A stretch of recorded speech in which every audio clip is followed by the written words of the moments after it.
আমার আজকের হিমু স্পেশাল ছিল নারকেলি নবাবী সেমাই রান্না করা। জীবনে ফার্স্ট টাইম আমি এই নারকেলি সেমাই রান্না করা ট্রাই করলাম। এত সুস্বাদু হবে কখনো ভাবিনি। খুবই সুস্বাদু আর ইয়াম্মি ইয়াম্মি ক্রিমি স্বাদ এসেছিল আমার নবাবী সেমাইয়ে। নারকেলি নবাবী সেমাই রান্না করার জন্য প্রথমে আমি নারকেলটা খুব সুন্দর করে কুড়িয়ে নিয়ে তারপর একদম খাঁটি গরুর দুধ ঘন করে জাল করে নিয়ে তার মধ্যে আবার কনডেন্স মিল্ক এবং কর্নফ্লাওয়ার দিয়ে আরও ঘন করে নিয়েছি।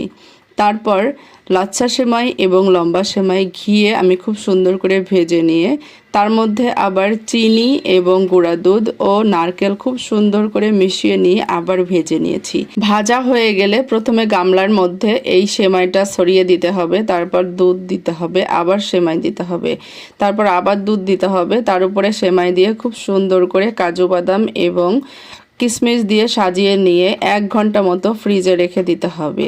তারপর ফ্রিজ থেকে বের করে মুখে দিতেই একটা রাজকীয় ফিল চলে আসবে। কি যে সুস্বাদু ইয়াম্মি ইয়াম্মি নবাবী নারকেলি সেমাই।